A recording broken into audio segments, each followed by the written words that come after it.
Wednesday, Jesus' betrayal. Wednesday will forever be stained by treachery, for it was on this fourth day of the week that Judas agreed to betray Jesus. Judas, one of Jesus' closest and most trusted disciples. Of all the things that Jesus suffered during his passion, this cut was among the deepest. No doubt his mind recalled the words of the heartbroken psalmist who wrote, "Even my bosom friend in whom I trusted, who ate of my bread, has lifted his heel against me." Then Judas Iscariot, one of the 12, went to the chief priests to betray Jesus to them. They were delighted to hear this and promised to give him money. So he watched for an opportunity to hand him over. You may be seated.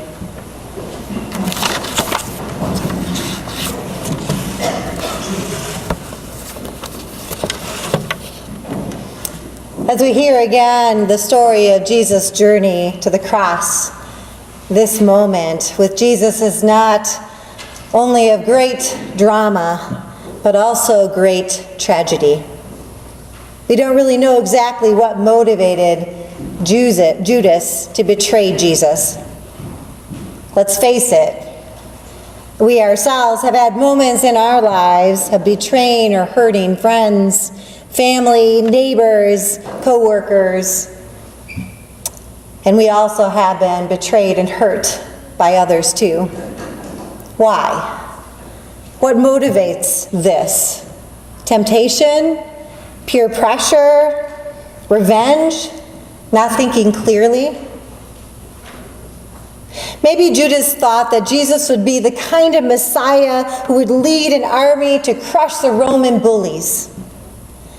Maybe Judas' hopes had been encouraged by the respect and cheers of the crowd welcoming Jesus into Jerusalem with their palms and cheers earlier on. Maybe Judas felt now, at last, Jesus would start the revolution against the Roman Empire. But then, Jesus again says that he will die. And maybe Judas is confronted with the fact that Jesus is not and will not be the kind of Messiah he expects.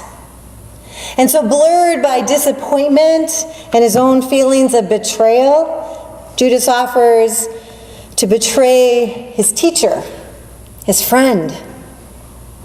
He offers him to an enemy. Of course, we don't know for sure what motivates Judas to betray and hurt Jesus. None of us do. There's another scene earlier on between Jesus and his disciple Peter. Peter, too, thinks he knows what it means to proclaim that Jesus is the Messiah. And Peter, too, is disappointed by the possibility that Jesus' future might be of shame and death, not power and glory. But Peter manages to overcome his disappointment and remains faithful. Not perfectly, of course, not by a long shot. After all, he will deny Jesus not once, but 3 times. And it is unclear whether he ever really understands what Jesus is about until it is all over. But Peter continues to follow, even in the moment of his denial, as we will see. So maybe in this story to the cross, we are all given 2 options. With disappointment with God, we can either follow or we can turn away.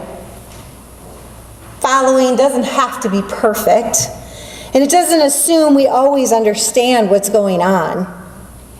But it does have a lot to do with trust. That in the midst of our own pain and confusion, that we try to follow imperfectly for sure, but we still try nevertheless. Which of course is why we are here today, why we're here at church. This road is too difficult to travel alone. Life is too complicated and sometimes too painful to handle alone. So we lean on the company of other doubting disciples, that's you and me, that we may encourage each other and be okay with being imperfect followers. Maybe that's the tragedy here, that when Judas was disappointed and disconnected, he thought that he had no one to turn to. He lost trust in Jesus and he lost trust in his friends. And he ran for other company. My hope and prayer for each of you here today is that you might lean into this community of faith, to share your joys and sorrows, to share your doubts and your faith. That when we break bread together, that you are strengthened with Jesus' grace and forgiveness for you. And that together we might follow Jesus wherever Jesus might lead us. May you always remember we're in this together. Amen.